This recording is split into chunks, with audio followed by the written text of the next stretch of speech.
Dans ce tuto, je vais vous partager le meilleur outil gratuit pour faire sa facturation en micro-entreprise, que ce soit des factures qui sont obligatoires quand on a une micro-entreprise et qu'on fait rentrer de l'argent, il faut absolument une facture, mais aussi si on souhaite faire des devis, etc. Donc on est parti sur mon écran. Donc cet outil c'est Indy, donc dans mon cas je m'en sers depuis plus de 2 ans. Il faut savoir qu'ils ont une version payante. Moi je suis servi à la version gratuite, ça me va vraiment très très bien. D'ailleurs par rapport à ça, si vous voulez tester et être sur la version gratuite comme moi, je vous mettrai un lien sous cette vidéo avec un bonus aussi à l'inscription. Donc n'hésitez pas à en profiter et il n'y a pas besoin de mettre sa carte bancaire ou quoi que ce soit. Vous pouvez tout faire gratuitement. Donc la première étape, c'est que dès que vous avez créé votre compte Indy, vous allez avoir différents onglets qui vont être affichés ici.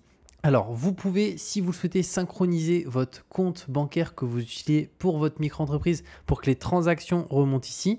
Et moi, c'est ce que j'ai fait. Donc, mon compte bancaire, il est directement synchronisé. Donc là, je n'ai pas cliqué parce que sinon, on va avoir toutes les transactions. Mais concrètement, là, j'ai toutes les transactions qui ont été faites avec le compte bancaire. La partie pilotage ici, ça va nous permettre de pouvoir suivre l'évolution de notre chiffre d'affaires au fur et à mesure des mois. Donc, voir les hausses, les baisses, le chiffre d'affaires sur l'année, sur le trimestre, etc. Donc, ça, c'est vraiment hyper intéressant. Et au-delà de ça, dans la partie pilotage, on aura aussi tout ce qui est, imaginons, une facture qui n'a pas été encore réglée, etc. Et après, ce qui va ici nous intéresser dans ce tuto, c'est vraiment la partie facturation où je vais vous partager comment on peut faire ces factures gratuitement, ces devis pour être en règle. Parce qu'encore une fois, il y a beaucoup de micro-entreprises qui ne le font pas, mais qui ne font pas de facture. Et si demain, il y a un contrôle URSSAF, les factures sont obligatoires. S'il n'y a pas de facture, ça va être très compliqué. La personne peut avoir des gros problèmes. Donc, je vais vous montrer comment on peut faire ces factures simplement, gratuitement, en quelques clics. Donc du coup, on va dans facturation et une fois que c'est fait, vous verrez que tout en haut à droite, on a un élément qui s'appelle nouveau. Donc on clique dessus et là, on a plusieurs possibilités. Alors on peut créer aussi des devis, créer une facture, importer une facture aussi. Et la première étape, tout d'abord, ça va être de créer un nouveau client, donc d'ajouter son client ici pour faire la facture. Donc là, moi, je vais cliquer sur créer un nouveau pour vous montrer. Donc là, notre client, lorsqu'on est en micro-entreprise, ça peut être soit un particulier, soit pour le coup une entreprise. Donc si c'est une entreprise, là, on peut mettre son nom d'entreprise, ses informations, SIRET. Alors on n'est pas obligé de tout mettre, hein. Il y a des choses qui sont optionnelles, mais si on peut mettre le maximum d'informations, c'est toujours mieux là-dessus. Et si c'est un particulier, là, pour le coup, pareil, nom, prénom, adresse. Donc, si on prend l'exemple, imaginons vous avez un site e-commerce, ça, vous les avez, hein, ces informations-là. Et si, imaginons, vous vendez quelque chose où vous n'avez pas le nom et le prénom de la personne, dans ce cas-là, effectivement, vous ne pourrez pas mettre les différentes informations. Mais moi, ce que je vous conseille, du coup, c'est de mettre client 1, client 2, client 3, client 4 par rapport au nombre de factures. Comme ça, vous avez une facture à chaque fois. Même s'il n'y a pas le nom de la personne, là, ça s'explique. Imaginez une personne qui vend sur les marchés, elle ne va pas demander à chaque fois quel est votre prénom, quel est votre nom, quelle est votre adresse. Voilà, donc là, ce qu'il faudra faire, c'est juste client 1, client 2, client 3, etc. Donc moi, je vais fermer. Et une fois qu'on a ajouté notre client ici, on va pouvoir aller dans Nouveau, juste là. Et ensuite, créer une facture pour l'exemple. Alors, pour créer un devis, c'est exactement la même chose. Donc là, moi, je vais vous montrer pour créer une facture. On attend un petit peu. Donc ça nous ouvre cette page et là, on a directement un style de facture par défaut. Alors bien entendu, on peut le modifier, ce style. Moi, dans mon cas, je l'ai laissé comme ça. Mais si vous voulez le modifier, vous pouvez aller dans Réglages, juste là, et mettre le design que vous préférez. Voilà, donc moi je suis resté sur ce design-là directement. Vous pouvez aussi rajouter votre logo si vous voulez avoir le logo sur la facture. Si vous voulez aussi modifier les couleurs, là vous pouvez modifier les couleurs, etc. Donc moi je suis resté sur cette couleur-là. Et pour le coup, après en thème, je suis resté sur un thème standard. Mais vous pouvez aussi modifier la police d'écriture. Donc vous pouvez modifier vraiment pas mal d'informations. Donc moi ce que je vais faire, c'est juste sortir d'ici et je vais me remettre où j'étais. Donc voilà, j'étais là. Et à partir d'ici, vous allez pouvoir sélectionner le client que vous avez ajouté. Alors moi, dans mon cas, du coup, j'ai que des entreprises avec qui je travaille. Donc 2 entreprises, Veloria et Bordina. Donc moi, pour l'exemple, je vais mettre ici mon client Veloria. Donc là, automatiquement, on peut voir qu'il y a ces informations qui ressortent ici. Avec son SIRET, l'adresse du siège directement. Là, il y a mes informations aussi à moi directement. Là, on peut rajouter un titre si on le souhaite. Alors, si on rajoute un titre, il va se mettre juste en dessous de la facture. Moi, je rajoute jamais de titre à ce niveau-là, mais pour vous montrer, il va se mettre où? Voilà, titre, vous voyez, il se met là. Dans mon cas, moi, je ne mets jamais de titre, jamais de texte d'introduction. Je vais directement dans Item juste là. Et là, on va pouvoir mettre finalement les choses qu'on a facturées. Donc, pour l'exemple, on va dire que... Alors mince, on a peut-être vu... Bon, c'est pas très grave. Imaginons, voilà, je vais prendre un exemple que je fais pour ces clients-là, des logos. Donc, imaginons logo site web. Juste ici, vous voyez, vous avez une ligne logo site web. La nature de l'activité, Donc là, dans mon cas, c'est de la prestation de service, mais ça peut être aussi de la vente de marchandises, produits finis, prestation d'artiste-auteur. Si vous ne savez pas, ça rentre dans quoi ce que vous facturez, n'hésitez pas à me le mettre en commentaire, je vous dirai avec plaisir. Donc moi, ça va être prestation de service. Là, on peut rajouter une description en dessous si on le souhaite. Donc si je vous montre, vous voyez que là, ça va ajouter des informations en dessous complémentaires. Donc moi, je vais juste laisser la ligne de base, voilà. Le prix unitaire, juste ici, moi, je vais mettre 140 hors taxe pour l'exemple. Alors TVA 0%. Pourquoi 0%? C'est que dans mon cas, moi, je suis en dessous des seuils de franchise de TVA.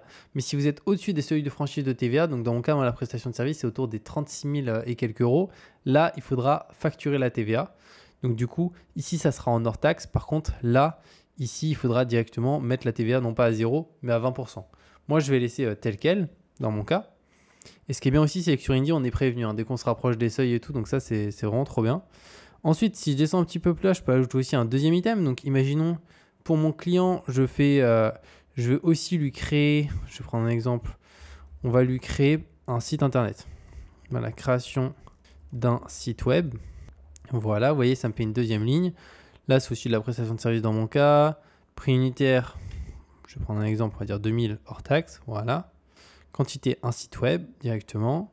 Et là, je peux faire suivant. Donc là, vous voyez qu'on a nos différents éléments qui s'affichent. Donc aussi, ce qui est bien, c'est qu'avec Indie, aussi, vu que ça conserve tout en ligne, demain, notre ordinateur, il plante ou quoi que ce soit, en fait, tout est enregistré et on ne perd pas toutes les factures, etc. Parce qu'il y a des personnes qui font leurs factures avec Word et qui peuvent se retrouver avec le disque dur qui est mort, donc ils perdent tout d'un coup. Là, c'est pas du tout le cas. On garde tout et surtout, c'est hyper épuré et les factures suivent une suite logique. Donc au moins, il n'y a pas d'erreur ou quoi que ce soit possible. Là, on peut mettre un délai pour le paiement. Donc moi, je mets toujours 30 jours après réception. Mais il faut savoir que là, c'est à vous de voir. À réception, juste ici pour l'exemple, ça c'est si vous avez facturé. Prenons un exemple assez simple. Vous vendez un produit à quelqu'un à l'instant, un e-commerce. Imaginons la personne, elle a déjà acheté. Donc du coup, là, c'est à réception. Par contre, si imaginons, vous faites de la prestation de service et que vous savez que vous êtes payé 15 jours plus tard, 30 jours plus tard, etc. Vous pouvez choisir ce que vous souhaitez. Donc moi, je mets 30 jours juste ici. Et c'est important ici de mettre le délai de paiement qui vous convient à vous parce que en fait, en bas, ça va vous rajouter des conditions en cas de retard de paiement que le client devra payer. Donc là, ici, on peut voir que l'indemnité forfaitaire pour un frais de recouvrement, c'est 40 euros. Et ça, pour le coup, c'est une base légale. Donc c'est 3 fois le taux d'intérêt légal en vigueur. Donc c'est une base légale. Donc vous avez 100% le droit de faire ça. Si votre client, pour le coup, ne paye pas à temps. Alors bien entendu, vous pouvez toujours négocier un petit peu avant pour qu'il puisse payer.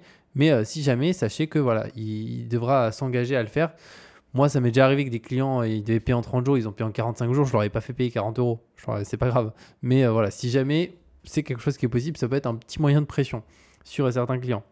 Haute condition, donc là dans mon cas je mets rien, mais sachez que si vous mettez haute condition, ça va se mettre, vous voyez, juste en dessous. Donc là vous pouvez mettre les conditions que vous souhaitez. Moi je laisse juste les termes et conditions de base. Ensuite on clique sur valider la facture juste ici. Et là on peut voir qu'une fois qu'elle est validée, on ne pourra plus la modifier ni la supprimer. Donc seule une facture d'avoir pourra l'annuler. Donc c'est pour ça on peut faire des factures d'avoir. Moi dans mon cas ici, je vais vous partager comment ça se passe. Donc là on peut mettre la date. Donc si imaginons je mets ici le 10 mai, juste là, bah là vu que j'ai mis que le délai de paiement est de 30 jours, bah ça sera le 10 juin. Donc la personne, elle va avoir 30 jours pour régler la facture. Là il y a le client, le numéro de facture. On peut la valider. Alors moi, je vais pas la valider parce que sinon après, je pourrais plus la supprimer par la suite. Et là, c'est pour un exemple, donc j'ai pas envie de créer une facture d'avoir. Mais si je clique sur valider, bah là pour le coup, elle sera directement sur mon compte Indie. Et ce qu'il faut faire attention, par contre, c'est que si vous validez les factures, c'est voilà des factures réelles, parce que sinon après vous allez devoir faire des factures d'avoir, etc. Donc c'est ça que moi je vais pas le faire ici.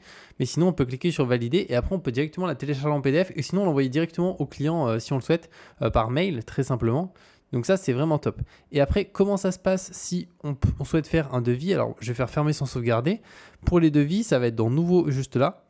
Et ensuite, créer un devis. Donc ça, c'est plus les devis pour les personnes qui font de la prestation de service, les freelances, etc. Parce que voilà, il y a plein d'activités où il n'y a pas forcément des devis qui vont être faits. Donc là, pareil, on peut sélectionner le client. On peut mettre un titre optionnel si on le souhaite, donc moi je ne mets jamais titre. Pareil, un devis, il y a toujours une date de début. Donc imaginons, on va prendre du 7 pour l'exemple. On va dire que là il est valable jusqu'au 30, donc c'est un devis qui est valable ici un certain nombre de jours. On fait suivant juste là.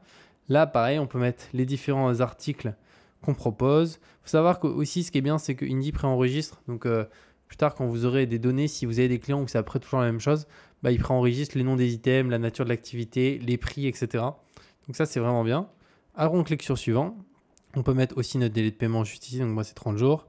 On peut rajouter des conditions si on le souhaite et on fait valider. Donc moi, je ne vais pas le valider une nouvelle fois. Et vous voyez que ici, après, le client aura la possibilité de le signer. Donc ça ressemble fortement à une facture, sauf que ça a bien indiqué que c'est un devis, c'est pas une facture juste ici. Mais une fois qu'un devis est signé, pour le coup, là, il y a la prestation est réalisée et la facture, pour le coup, est payée par la suite. En sachant qu'un devis sur Indy, on peut le transformer en facture aussi, en quelques clics. Donc ça, c'est super bien. On n'a pas besoin de refaire ce process. Dès qu'on a un devis, on peut le transformer en facture avec directement toutes les informations. Seul truc, c'est qu'il n'y a plus marqué devis, il y a marqué facture, il n'y a plus bon pour accord. C'est voilà, juste pour le paiement qui doit être effectué. Donc voilà par rapport au clairement le meilleur outil gratuit dans mon cas que j'utilise depuis 2 ans, qui est Indy, qui est vraiment bien là-dessus. D'ailleurs, n'hésitez pas si vous avez la moindre question à me la mettre en commentaire, mais vous allez voir ce qui est trop bien, c'est vraiment à mon sens le pilotage. Là, je ne peux pas vous montrer, sinon je dois reflouter plein de trucs. Et pareil pour la partie transaction, mais on a toutes les données qui remontent et vous pouvez être connecté. Je vous conseille de vous connecter directement à votre compte bancaire relié dès que vous ouvrez votre compte Indy. Comme ça, vous êtes nickel, vous allez avoir toutes les transactions qui remontent. Donc ça, c'est vraiment bien. Donc voilà par rapport à cette vidéo sur la facturation en micro-entreprise et comment faire une facture directement et aussi un devis. Donc pour le coup, comme je l'ai dit, je vous mets un lien sur cette vidéo, notamment pour profiter de la version gratuite qui est celle que j'utilise. Franchement, c'est celle que je vous conseille. Et il y aura aussi un bonus directement à l'inscription avec le lien que je vous mets ci-dessous. Donc n'hésitez pas à en profiter et on se retrouve de toute manière très bientôt pour de nouvelles vidéos.